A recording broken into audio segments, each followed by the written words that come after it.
नमस्कार बाजार, अगले हफ्ते में आप सभी का स्वागत है। मैं हूं स्वाति रायना। इस शो में बताएंगे शुक्रवार के बाजार का पूरा एक्शन, साथ ही मंगलवार के लिए क्या रहे स्ट्रैटेजी और शेयरों में कमाई के शानदार मौके भी। आप भी पूछ सकते हैं सवाल। हमारा फोन नंबर है 02223001634 या फिर आप हमें 02223001635 पर भी कर सकते हैं कॉल। फेसबुक पर @ZBusiness ऑनलाइन और x.com पर @ZBusiness अपने सवाल भेजिए #बाजार आज और कल लिखकर। और मेरे साथ मंगलवार के लिए आपकी तैयारी कराएंगे जी बिजनेस के मैनेजिंग एडिटर अनिल सिंह भी। साथ ही खास मेहमान हमारे साथ आज है market expert Sudeep Bandopadhyay. Sudeep sir का बहुत स्वागत करते हैं आज के इस शो में। और सबसे पहले हम आज के बाजार पर एक नजर डालेंगे। कारोबारी हफ्ते के आखिरी दिन बाजार में हल्की गिरावट दर्ज की गई। सेंसेक्स 48 अंक गिरकर 65,970 पर बंद हुआ। निफ्टी 7 अंक फिसलकर 19,795 के स्तर पर आया। बैंक निफ्टी 192 अंक चढ़कर 43,770 के पास बंद हुआ। आज बाजार में सबसे ज्यादा बिकवाली आईटी, एफएमसीजी और सरकारी बैंकिंग सेक्टर में रही। मेटल और फार्मा सेक्टर में आज खरीदारी देखी गई।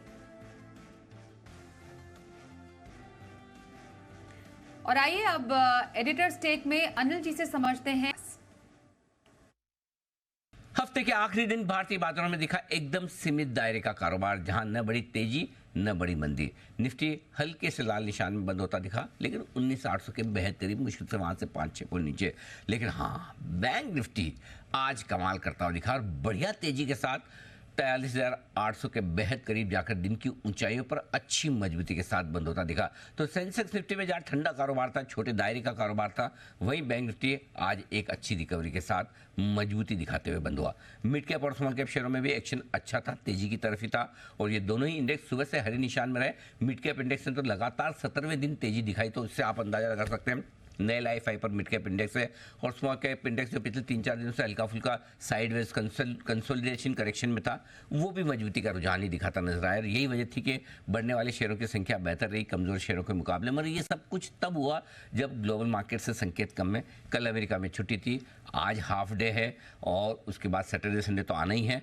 मंडे को हमारे बाजार भी बंद है। तो इतने लंबे चौड़े वीकेंड वाले सेशंस के बीच में भारतीय बाजार की जो क्लोजिंग हुई वो अच्छी क्लोजिंग कही जाएगी। और अगले हफ्ते चूंकि मंथली एक्सपायरी का भी हफ्ता है, लेकिन उससे पहले हल्की हल्की मजबूती के साथ बाजार ऊपर जाने की कोशिश कर रहे हैं। एक और ग्लोबल संकेत स्टेबल है, दूसरी ओर भारतीय बाजारों में एफआईज और लोकल फंड्स की तरफ से भी धीमे धीमे ही सही लेकिन खरीदारी होती दिख रही है। बिकवाली का प्रेशर है नहीं। इन सब के बीच में एक अच्छा ट्रेडिंग सेशन कह सकते हैं, भले छोटे दायरे का सुस्ती भरा रहा हो, लेकिन बैंक निफ्टी ने आज लोगों को थोड़ा सा खुश होने का मौका दिया। और मिड कैप स्मॉल कैप शेयरों में जो फिर से थोड़ी रौनक लौटी है, वो भी आज ट्रेडर्स और इन्वेस्टर्स को पसंद आई है।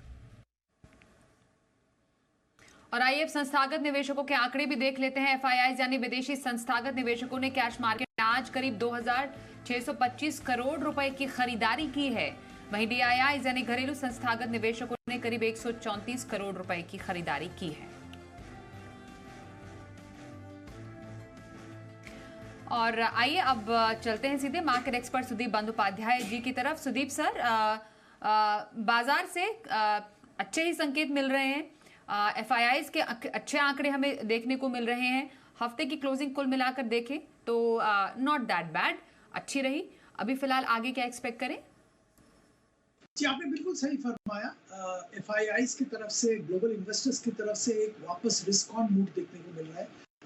इसके कारण भी सिंपल है। यूएस में जो higher for longer interest rate की बात हो रही थी, वो कुछ हद तक अभी खत्म हो गया है, क्योंकि यूएस की जो इकोनॉमिक आंकड़े आ रहे हैं, वो इन्फ्लेशन कम हो रहा है। तो ये सब आंकड़े देखते हुए जो ग्लोबल एक्सपर्ट्स हैं वो कह रहे हैं कि यूएस फेड शायद अगले कैलेंडर ईयर में ब्याज दर में 75 से 100 बेसिस पॉइंट की कटौती करेगी second half of the calendar year. और इसके चलते चलते ग्लोबल मूड, निवेशक का रिस्क ऑन वापस हो रहा है। जियोपॉलिटिकल सिचुएशन में भी थोड़ा बहुत इम्प्रूवमेंट है। और चाइना का भी जो चाइना से जो न्यूज़ आ रहा है और जो चाइना के जो बर्ताव है, उससे ये साफ लगता है कि they also are looking for a little bit of de-escalation of tension. तो ये सब मार्केट्स के लिए, इमर्जिंग मार्केट्स के लिए म्यूजिक जैसा है और इंडियन मार्केट के लिए भी। इसीलिए हमको देखने को मिला है कि जो शॉर्ट पोजीशंस थे वो कम हो रहे हैं, थोड़ा लॉन्ग आ रहा है और कैश मार्केट में भी एफआईआईज की तरफ से खरीदारी आ रही है। ये ट्रेंड चलता रहेगा। सिर्फ एक छोटा सा इसमें ध्यान में रखना पड़ेगा कि चाइना, साउथ कोरिया, ताइवान, ये सब मार्केट्स अभी भी रिलेटिवली इंडियन मार्केट के कंपैरिजन में चीपर है। और जो मोमेंटम वाले फंड्स है, जो मोमेंटम वाले निवेशक है, वो शायद शॉर्ट टर्म टैक्टिकल डिप्लॉयमेंट ये सब मार्केट में करेंगे, इंडिया में नहीं। इंडिया में जो strategic long term, medium term के जो निवेशक है वो आ रहे हैं। जो स्ट्रेटेजिक नहीं है वो शायद थोड़ा अदर एशियन मार्केट्स पे अभी डिप्लॉय करेंगे। तो ये नहीं कहूंगा कि एफआईआईज की तरफ से फ्लडगेट के जैसा पैसा आएगा, पर धीमे धीमे पैसा आना चालू हो गया है और ये ट्रेंड बरकरार रहेगा। अगले हफ्ते अगर बात करें तो ट्रंकेटेड वीक है, एक्सपायरी वीक है, और सबसे बड़ी बात तो मैं यहाँ पे कहूंगा कि जो स्टेट इलेक्शंस है उसके नतीजे अगला संडे को आएगा, तो अगले हफ्ते उसको लेके थोड़ा टेंशन रहेगा मार्केट में। तो हम लोगों को लगता है कि मार्केट रेंज बाउंड ही रहेगा with a positive bias. Okay, तो ये रही राय सुदीप सर की बाजार पर। आइए अब कॉलर से भी बात करते हैं, जानते हैं उनके क्या सवाल है। बेंगलोर से मलेश जी इस वक्त हमारे साथ हैं, उनसे भी बात कर ले। नमस्कार, बताइए कौन सा स्टॉक आपके पास है? नमस्कार मैडम। जी नमस्ते मैडम, मेरा दो स्टॉक, पूछिए सवाल। मैडम एक है, एक तो है मैडम। सर फिर से पूछिए सवाल, आपकी आवाज थोड़ी सी डिस्टर्ब हो रही थी। स्टॉक फिर से बताइए प्लीज। मैडम एक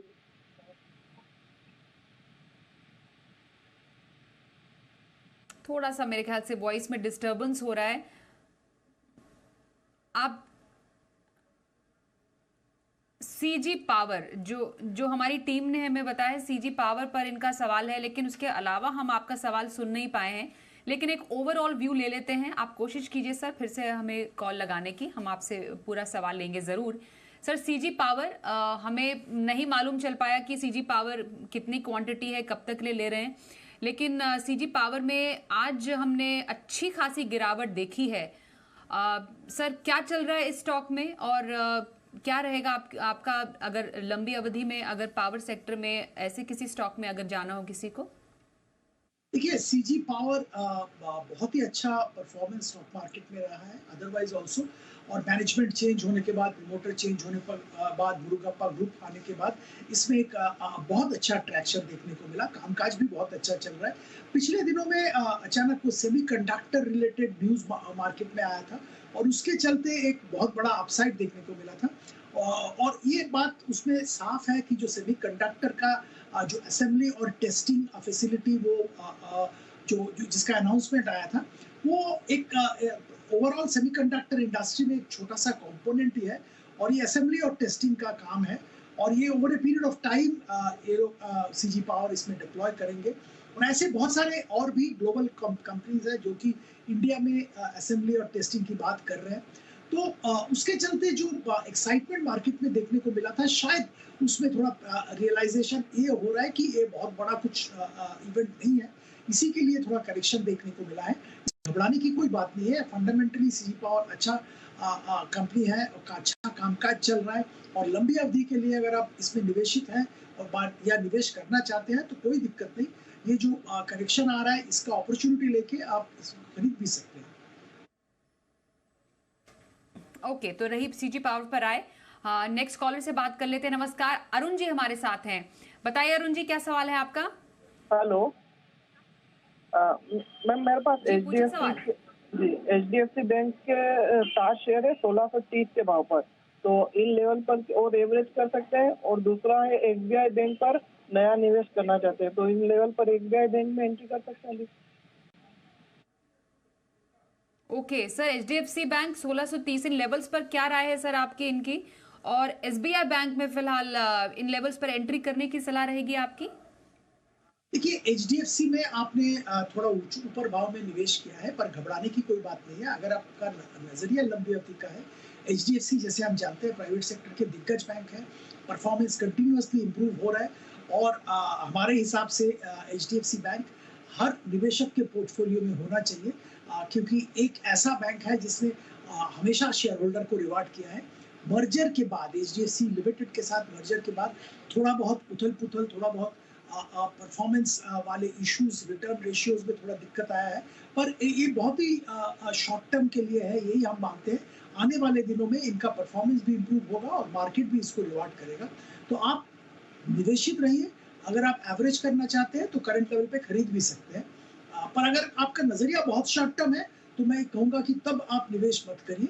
तब आप जितना निवेश है उतने ही में ही रहिए। और अगर आपका नजरिया 6 मंथ्स प्लस का है, बेझिझक आप एवरेज करिए और निवेश करिए करंट लेवल पे। मेरी राय SBI के बारे में भी, स्टेट बैंक ऑफ इंडिया के बारे में भी ऑलमोस्ट सिमिलर रहेगा। अगर आपका नजरिया लंबी अवधि का है, बेझिझक निवेश कीजिए। बहुत अच्छा देश का सबसे बड़ा बैंक है, दिग्गज बैंक है और परफॉर्मेंस बहुत अच्छा चल रहा है। लोन ग्रोथ अच्छा हो रहा है, एसेट क्वालिटी इंप्रूव कर रहा है और जो सब्सिडियरीज है उनका कामकाज भी ठीक ठाक चल रहा है, उसका भी बेनिफिट SBI को मिलता है। तो ओवरऑल अगर आपका 6 मंथ्स प्लस का टाइम होराइजन लेके आप निवेश करना चाहते हैं तो SBI में जरूर खरीदारी कर सकते हैं। इमीडिएट फ्यूचर अगला 7 दिन, 15 दिन, 30 दिन के अगर बात करें तो मैं ओवरऑल बैंकिंग सेक्टर में थोड़ा सतर्क रहने की सलाह दूंगा, क्योंकि RBI ने कुछ रिस्ट्रिक्शंस लाए हैं, रिस्क वेट बढ़ाया है अनसिक्योर्ड लोन में NBFC के ऊपर। इसके चलते इनका क्रेडिट डिमांड में थोड़ा कम होने की संभावना है, क्रेडिट ग्रोथ भी थोड़ा कम होने की संभावना है, बट ये बहुत छोटे वक्त के लिए ये अफेक्ट करेगा इन बड़े बैंक्स को जिसका जिक्र आपने किया।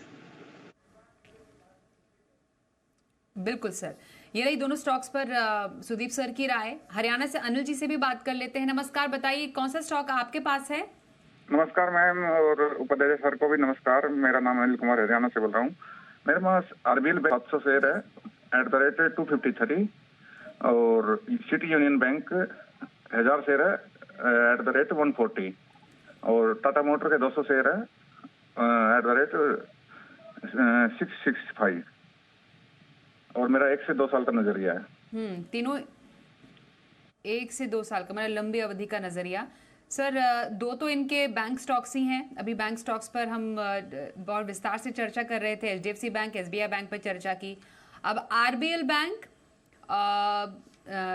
सिटी यूनियन बैंक, सर दोनों इन पर आप राय दीजिए प्लीज। और टाटा मोटर्स के भी इनके पास शेयर है। 2 से 3 साल का नजरिया आपकी नजर में? पति जी, क्योंकि इन्होंने 1 से 2 साल का नजरिया बोला है तो बैंक में कोई दिक्कत नहीं है। दोनों बैंक अच्छा बैंक है।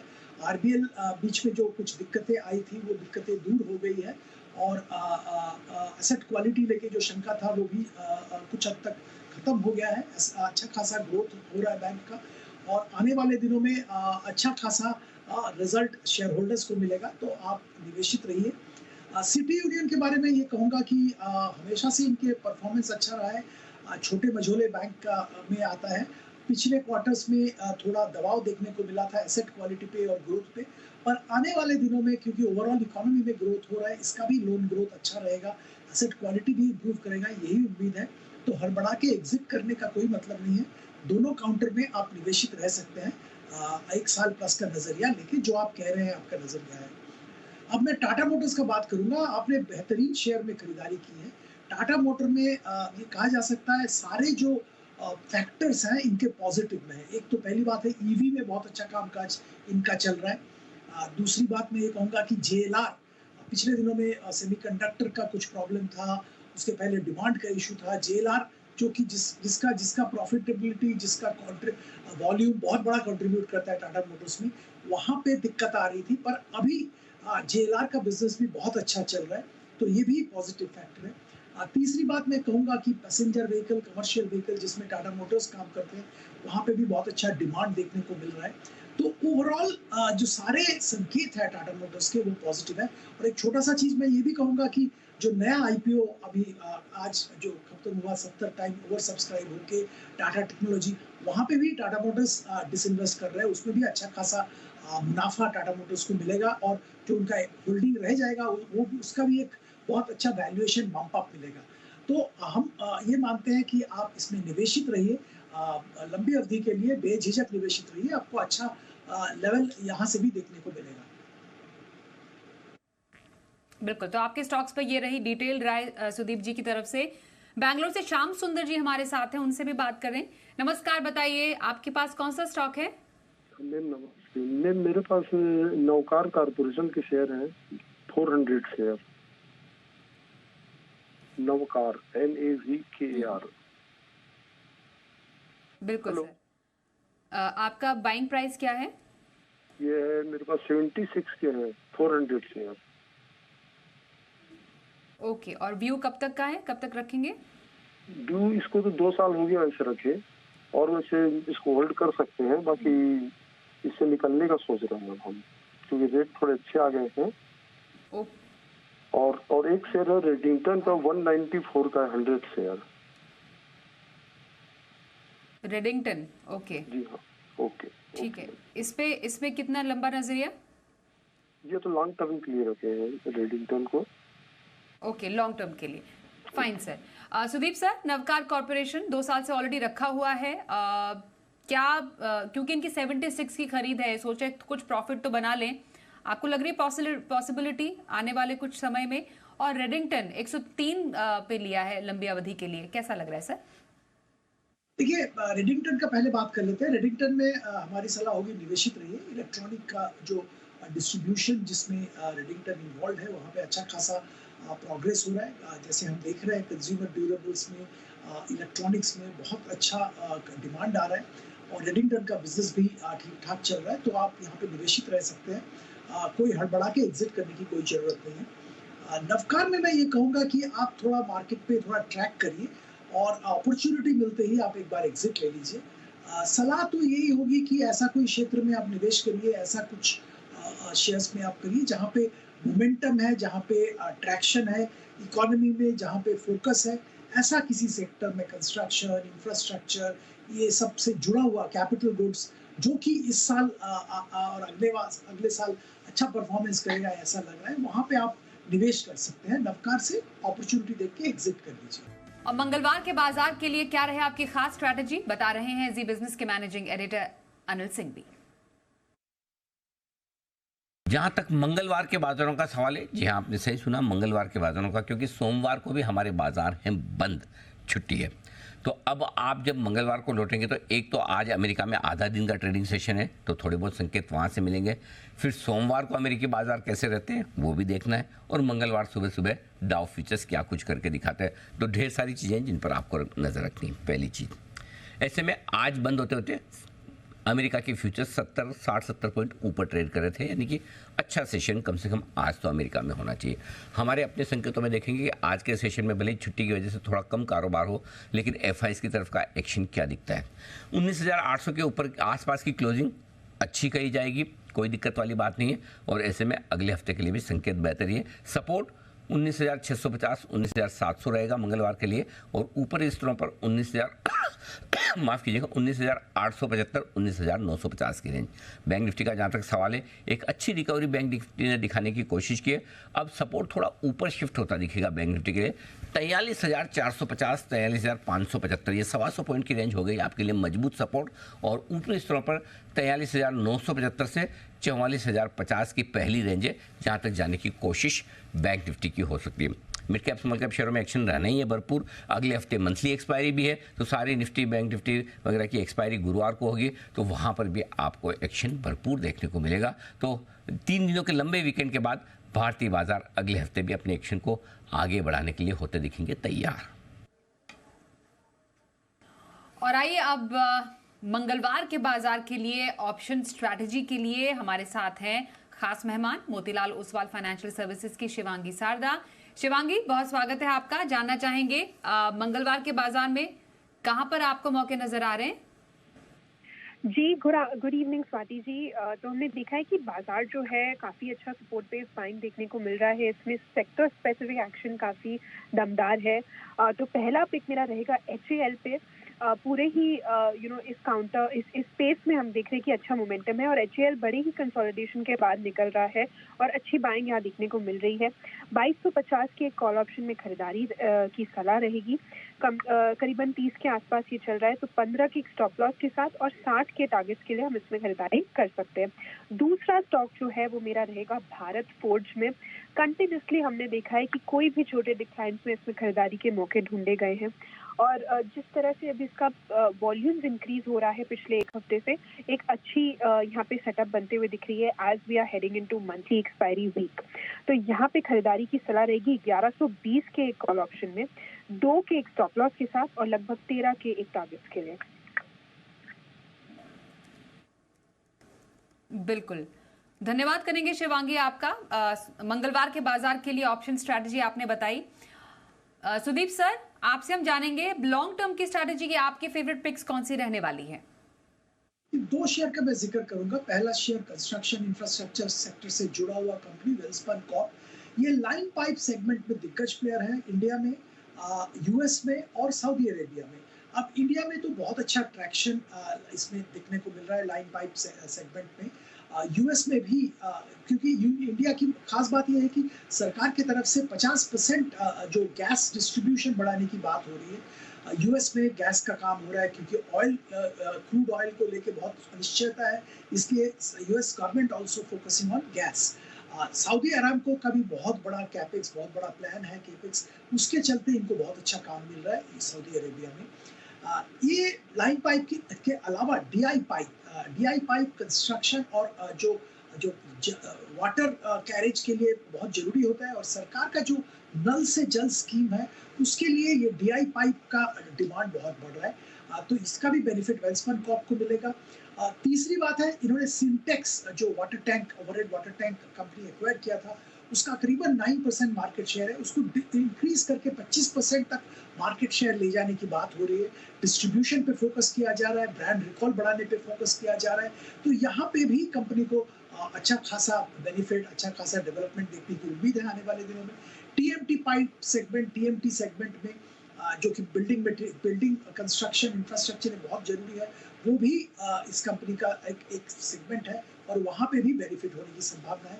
650 रुपए का टारगेट 1 साल के लिए रख के यहाँ पे खरीदारी की सलाह दे रहे हैं। दूसरा कंपनी जो कंस्ट्रक्शन जो कंजम्पशन के साथ जुड़ा हुआ है और ये बहुत ही चल रहा है आज के दिन में, वो है कल्याण ज्वेलरी।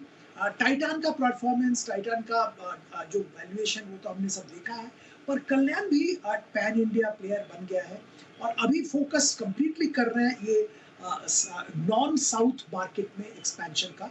इसका खास रीजन ये है कि नॉन साउथ मार्केट में मार्जिन्स बेटर है और वो एक्सपेंशन अभी चल रहा है।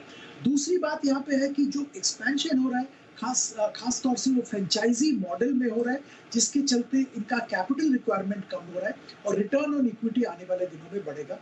वेस्ट एशिया में जहाँ पे इनके कुछ आउटलेट्स हैं वहाँ पे भी कैलिब्रेटेड वे पे एक्सपैंड कर रहा है फ्रेंचाइजी मॉडल के जरिए।